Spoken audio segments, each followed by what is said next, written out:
Holy cow, guys. Nick Saban's out. What does that mean for Auburn? It already means a big decommitment. We're going to discuss all of this and more on episode 9 of the Top Button Podcast. I'm Charlie 5, and I am ready to absolutely have some fun. I got coffee, caffeine coursing through my veins. From the huge news that came out today, the excitement, then the inevitable crash. I had to have a little pick me up to give you guys some action, give you guys the full boogness of everything that could unfold based off of what happened today. But before we do that, we got to give a shout out to Ford Stokes with Active Wealth Management. Look, Ford could be the one that got Nick Saban to retire. He could have, I don't know that Nick Saban's not already an Active Wealth Management customer. He may be dominating his portfolio and is like, hey, it's so good, I'm just going to go ahead and call it quits. Obviously, I'm joking, but I would love to believe that's true. I'm sure Ford could handle a Nick Saban-esque portfolio, and he could also handle one for the common guy like you and me. Go on his website, activewealth.com, reach out to him, have him create a custom plan for you and your needs and what you want for your future. He's a big Auburn guy. Tell him War Eagle. He's here to help. And he's the one that helped Nick Saban retire. Just kidding. But that'd be cool if he did. All right. Spoiler, I've already spoiled it, but the huge news in college football, huge news in sports in general today is that Nick Saban steps down after 16 years as the coach of Alabama. And I know this is an Auburn podcast. And look, I don't care to talk about who's going to be the next coach, gloating, things of that nature. But you're just crazy if you don't think that this impacts Auburn and could possibly have a huge impact on Auburn moving forward, Auburn football moving forward. So I get it. Have fun with it, whatever. I saw that they were rolling Toomer's corner, and that made a lot of people mad. I'm typically I'm typically big time anti that. I don't think that you should just go roll Toomer's for, if Alabama loses a game, but this is pretty big. This is pretty monumental. Okay. This is the greatest run in the history of college football that, it doesn't necessarily mean that it has to come to an end for Alabama, because they could just hire another great coach and keep going. But it's hard to imagine that anyone, especially with NIL, the transfer portal, and things of that nature, could ever replicate this success so consistently over a span of 15 plus years again. But, it obviously could happen. But so go roll the trees, have fun. I don't see anything wrong with it. On the flip side, they're dropping little Debbie pies and Cokes. And I saw one dude dropping some Zen pouches, which I thought was hilarious at the statue of Nick Saban. So whatever, it's a sad day for them. It could mean a lot of happy days moving forward for Auburn. And that's part of it. That's part of a rivalry. That's part of college football.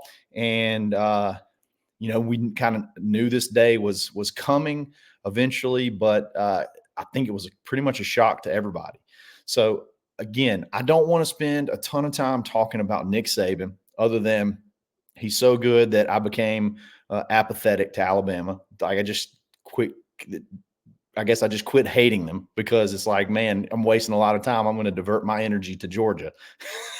Because Nick Saban's broken my will to hate Alabama. So other than that, what does this mean for Auburn? Okay. I think there's a huge conversation to be had. What does this mean for Auburn? What does it look like for Auburn moving forward based off of this? Because let's face it. He united the Alabama boosters. He united the Alabama fan base and created a machine. And it was just hard to go head to head against. But that is going to be somewhat in turmoil, and in turn, that's going to open the door in some recruitments in high school, possibly the portal. But what does it really mean? And let's break down where it could possibly have the biggest impact. Okay. Look, right off the bat, within hours of the announcement, you had elite 5-star wide receiver Ryan Williams announce his decommitment.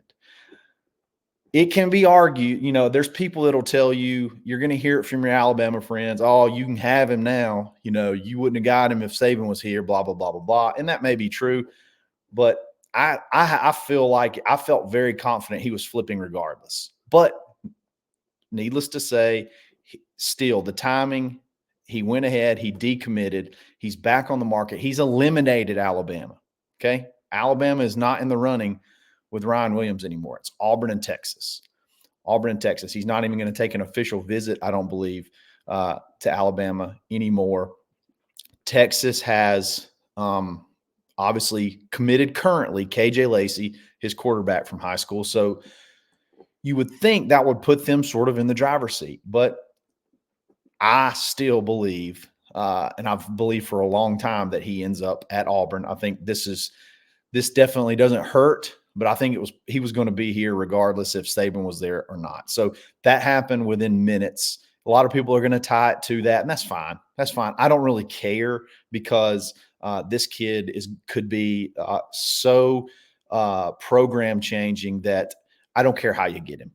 I don't care how you get him. You just get him here, and then you develop him and figure out how to use him. He hopefully he'll follow through, commit on February 9th, which is a few days after signing day. That's his birthday.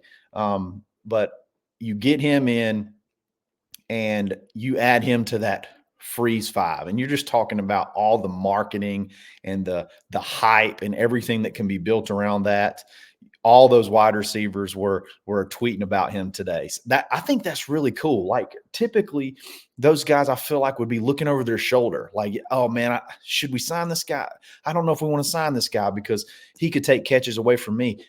No, they're all chirping at him, all, doing his, I don't know if you remember, if you watched the Under Armour All-American game, he scored a touchdown and he goes and does he's got this, I guess, trademark little pose he does.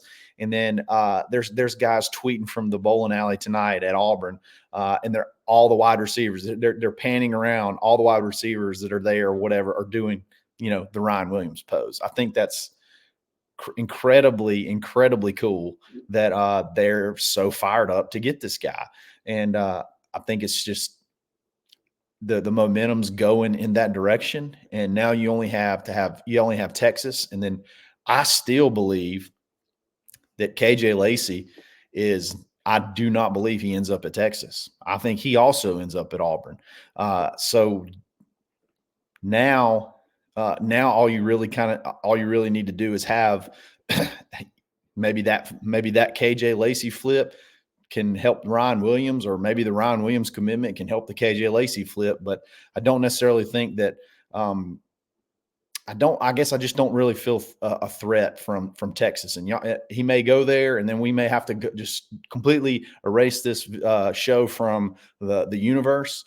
But it would be a shock at this point in time if Ryan Williams ends up at anywhere other than Auburn. And I'm going to go ahead and say the same thing for KJ Lacey. All right, so Ryan Williams, Saban's out. Ryan Williams decommits. That's not it though. That's really not it on the possible impact that this could have on high school recruiting. Okay, when a coach is fired or leaves a school, let me back up. When you sign a letter of intent as a high school player, you're locked in. Okay, the only really option you have after that is to go into the transfer portal. Which I guess in theory now with unlimited transfers, I guess you could, if you sign, you could go into the transfer portal, but that's not even necessarily needed. If the player signs a national letter of intent and the coach is fired or leaves, he has the opportunity. If he's not already on campus, there's a lot of early enrollees. If he's not already on campus, he can then be let out of his national letter of intent. Okay. So if any kid that signed with Alabama that's not enrolled at Alabama, so they're summer enrollees, and I don't necessarily know all the different ones that is. There could be several that are early enrollees. Auburn had a pile that early enrolled, and that's kind of like the big thing now. But anyone that didn't early enroll is sort of up for grabs. They're just sort of up for grabs. If they want out of their letter of intent, they absolutely could ask to be let out of it, and it's basically automatic that that's done. So it opens up the possibility to add possibly add some new high school kids to the 2024 class. And I'm sure there's several, that Auburn may possibly have their eyes on. There's several battles that Auburn went head to head with Alabama. Maybe not necessarily head to head, but we're in the running with against Alabama and others. There's a guy like, again, I don't necessarily know if these dudes are enrolled, but you got guys like Casey Poe that Auburn was deep in, a big time offensive lineman. You got guys like Kevin Riley, a running back. We don't have a running back in this class. They have two now. Probably not going to get Daniel Hill, the running back from Mississippi, considering when he committed, he said something like, "I hate Auburn," or which I don't really know why that was necessary, but so maybe not somebody like him, but there's several guys in the 2024 class that you could look at, either maybe hit the transfer portal early, which we're going to talk about how all that works, or the ones that haven't signed, they could be asked to be let out of their letter of intent, which is when a coach is gone, it's pretty much automatic that's done. So high school recruiting may be the biggest impact, maybe even bigger than the portal, And again, I'll explain why in just a little bit. Okay, 2025 class, that's completely up for grabs. Okay, that is completely up for grabs. Let me go back. Let me backtrack to the 2024 class. I'm sorry, I'm just to skip around. Think about this as a 2024 kid. Okay, you commit to Alabama, you commit to Nick Saban, you enroll early, and then your coach leaves. I mean, that's brutal. That's absolutely brutal. So again, it's not going to shock me to see several of those guys. Casey Poe was tweeted, wow, like I couldn't believe that. Had no idea. Julian Sayin, their top quarterback, he tweeted a funny GIF where it's like it was Forrest Gump jumping out of the boat with a bunch of question marks. Like these guys had no idea. These guys had absolutely no idea. And that's probably by design. But imagine that as a 2024 kid, you commit to Alabama, you enroll early, or you sign, and then afterwards, after either one of those happens, the coach is gone. It's got to be brutal. It happens all the time. Coaches get fired after signing day. Coaches take other jobs after signing day. But still, it doesn't make it regardless. It's got to be tough. And now, with the transfer portal and with the way things are, they're sort of all up for grabs. All right, 2025. Okay. I said several shows ago that Auburn stood a very good chance to land 8 out of the top 10 in the state of Alabama. And I still think that's the case. And this doesn't do anything but help that, barring they make some miraculous hire. But you got guys that are already committed to them that I think you could possibly look at as flip targets. You have, Zion Grady is a huge top recruit. He's one of the top 10 in Alabama, edge player from Charles Henderson and Troy. That's somebody that we recruited really hard. And then Dontrell Glover, who's an interior offensive lineman. There's another, and he's from Langston Hughes. And I believe there is a kid that I don't know if he's either gotten I don't know if he's gotten crystal balls or predictions or things like that already to Auburn, but there's a kid already at Langston Hughes, Traveris Dice, who's a 4-star offensive tackle. So now you got an offensive tackle, and you possibly got a teammate that you could look at wedging yourself in there and making a run at.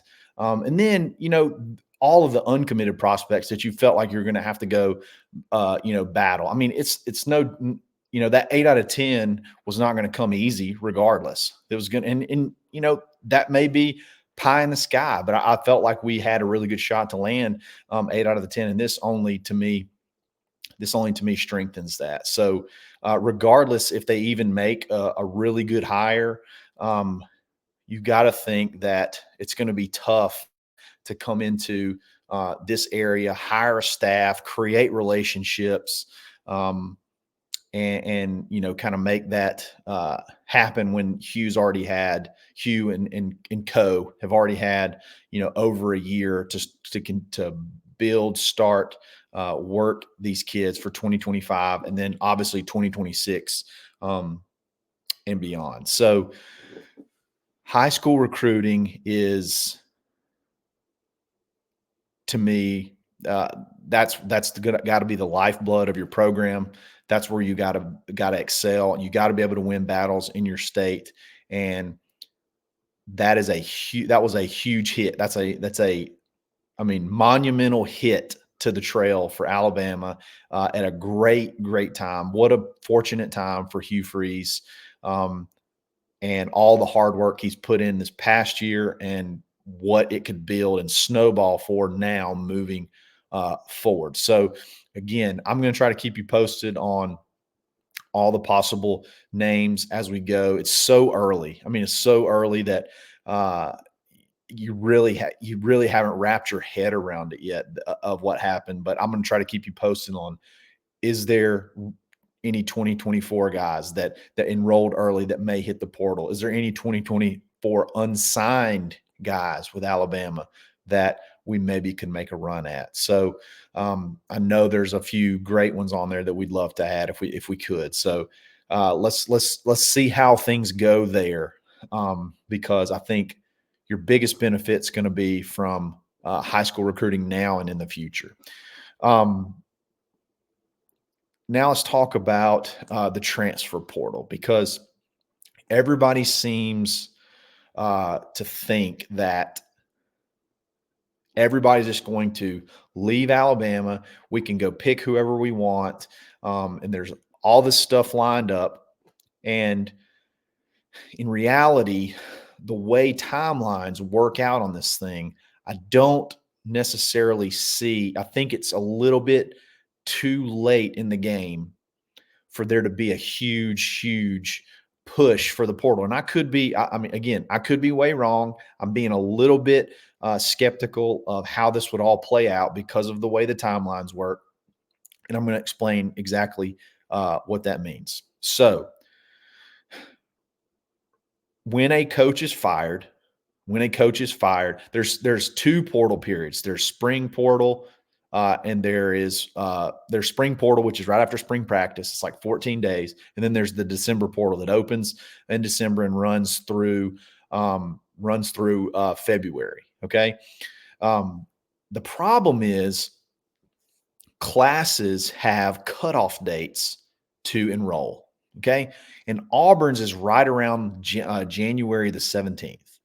Now, there are some exceptions that can be made.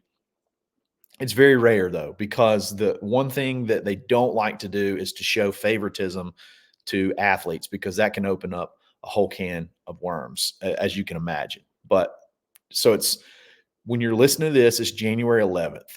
So think about this. Classes at Alabama started yesterday. Yesterday was the first day of class, which I think may have been a little bit strategic from a standpoint of from a Nick Saban, Alabama, I don't want to leave them in a bad situation standpoint. Think about this. You're starting your first day of class. you start your first day of class, you go to your first football meeting, you got all your classes enrolled, you've bought all your book, or I get you probably didn't buy books, but you got all your books, you got everything like you like it, and then all of a sudden, Nick Saban says, "I'm out." Okay, so in theory, if you wanted to go to Auburn, you would have to then unenroll from Alabama, apply to Auburn, be accepted, have your transcripts sent, register for classes that are left open. Like you have to find classes that you can enroll in that aren't full. And all that's got to be done in 6 days or less. That is going to be tough. Okay. That's going to be tough. You're already in, most of them are probably moved into their dorms. Then you got to move in. You got to move all the way to Auburn. You can't just enroll. Like you have to start classes on the 17th. Like it's Auburn's classes started yesterday, or either yesterday or the day before as well. So it's not going to be as easy. That 30-day window they say that you have to go into the portal after a coach is fired, that doesn't mean much past that doesn't help you with the enrollment issue. Okay, it's still school. It's not free, it's not complete free agency. There's still school involved.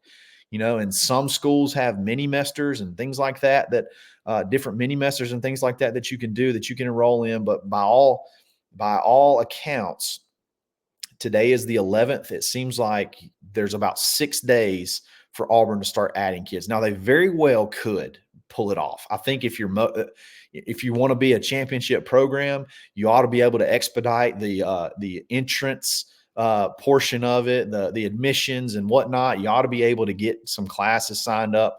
But man, the undertaking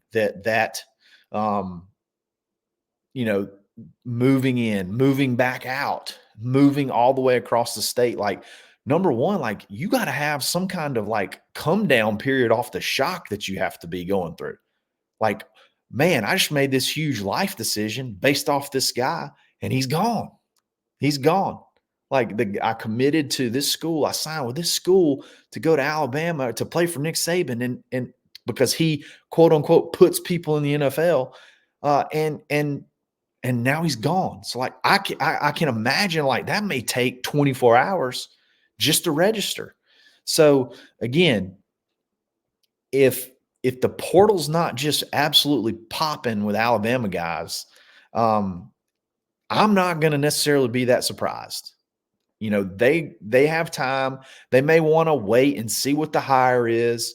And again, they may love to go in the portal, but they just may think may not have enough time to make that work. Now, some people, I don't know that there's precedent for this. There may be, but there is a chance that all they may have to do is enter the portal and could remain at Alabama and then sign later with a school and enroll in the summer.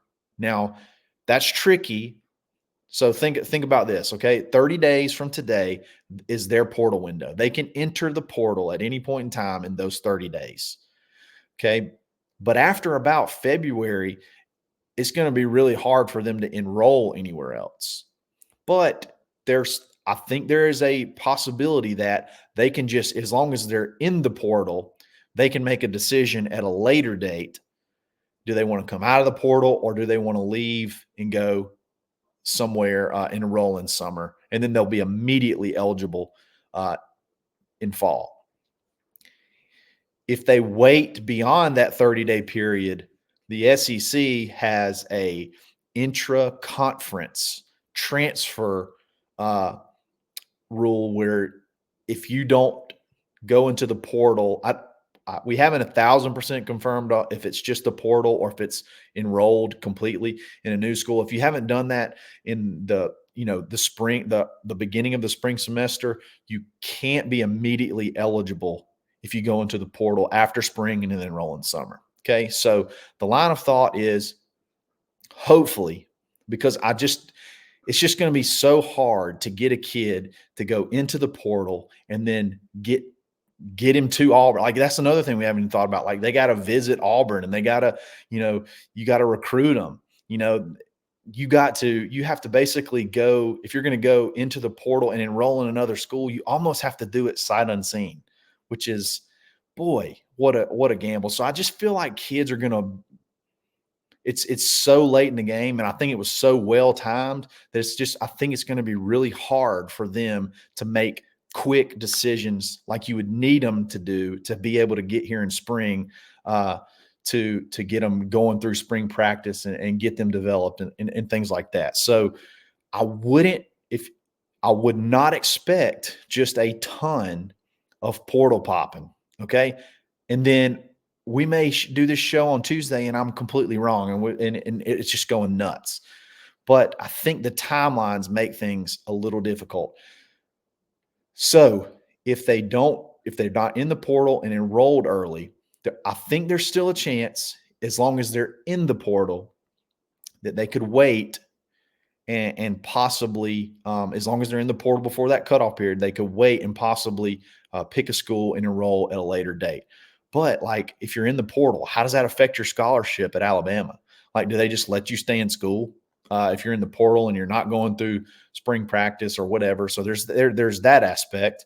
There is they're going to essentially hire a new coach in that time period and be able to recruit you while you're still at their school before you make your decision. So like, there's just such the timing of this was so well done that it's going to make the portal part of it tough. It just is. And it's not so much tough on the rest of the SEC that everybody thinks is just going to pillage the roster. It's going to make it really, really tough on these players, because if they're going to make a big decision, they got to do it right now.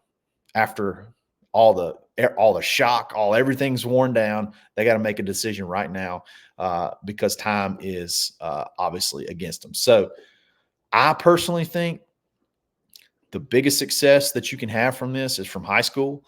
But you know, I'm never going to say never. I'm never going to say never, when it comes to what could possibly happen with these kids, because you don't know the relationships. I mean, Charles Kelly, who eventually is going to be announced as a part of this staff in some form of fashion, recruited a vast majority of these guys. Both of the Carver kids, the 5-star Carver kids, Charles Kelly recruits. I mean, there's several guys. I mean, his recruiting profile is just riddled with 5-stars, and a lot of them, of those kids on that roster, Charles Kelly brought there. So, that could play into Auburn's favor, where I'm willing to make a sight unseen, and it's with Auburn, more than likely it's not a completely sight unseen, because we both recruited these guys. Auburn and Alabama recruited these guys. So when you got that familiarity of Charles Kelly there, it may entice somebody like who knows, like a James Smith or a Quay Russaw or somebody like that has that relationship, could possibly make a jump and get it turned around fast. Like maybe, maybe somebody, maybe that was part of maybe that could be part of the deal. Maybe that could be part of the reason you bring in Charles Kelly, because maybe you saw this coming, maybe not. Maybe it's just Charles Kelly's just a great coach, a great recruiter. You wanted to have him here, but I think that relationship, that coaching position could help us big time if we do get into one of these cases of let's speed it up, and they're comfortable doing that because of him. So, yeah, who were some? I mean, you had, again, you were neck and neck for Quay Russaw and James Smith. Neither one of them they're both freshmen. There's that whole roster is littered with guys that you battled against. Does Elijah Pritchett, is he able to go back? I don't know how his legal situation is, but is he able? Is he going to be one that could go back into the portal and be available? All those are positions of need. I feel like if you just get one or two offensive linemen and one or two defensive linemen and a couple of DBs, you're ready to go. You know what I mean? You're ready to go because you feel really confident about adding Ryan Williams already. So your offense it could be young, but it could be insanely explosive and multi-dimensional, riddled with skill guys that can house it from anywhere. So I have no idea what to think about the next several days. Like, it's going to be insane. We're going to have to watch billions of Saban highlights and Alabama highlights over the next several weeks. So just get ready for it. I think ESPN already had a documentary out, and it deservedly so. I mean, if you take off your orange and blue glasses, it's pretty freaking unreal what he was able to do. No matter how you think he got it done, okay, he got it done. So weather the storm there. I want to say have fun with it, but be nice at the same time. There's some great memes out there. There's some great stuff out there. Twitter's a lot of fun, but hey, what goes around comes around. That's all I'll say. So, if Hugh ends up being our version and he can go on a run, I feel like the same. Back when you had Pat die, there was similar. When he left, had to be a similar situation where we felt the sadness. So I'm just saying, what goes around comes around. But this is a big day. It's a big day. Great timing for Auburn. Now we just need Kirby to take that Falcons job. Take that 20 million or whatever it is that the internet's saying the Falcons are going to give him, and then we're cooking. Then we're cooking. So a lot of things to shake out. Got about a week left of Auburn being able to add players for spring from the portal. There's a huge junior day this weekend with just going to be riddled with 4 and 5 stars that are visiting this weekend for the 2025 class. Could you bring in some of the commits to Alabama already that are looking to jump ship? They're going to come in for the basketball game, have a big junior day. So a lot of stuff going on. Holy cow. I wish we had, I wish I could just talk. I mean, I could just talk all night about this stuff, but there's so much in the air right now, so much that's got to be figured out that let's just see how this weekend plays out, and then we'll get back after it again on Tuesday. Guys, have a great weekend. Big basketball game this weekend. Let's go 3-0. Let's boog out on LSU at home. Go 3-0 in conference, and then we'll get back and we'll talk about it on Tuesday. So appreciate it again. Have a great weekend and stay buttoned.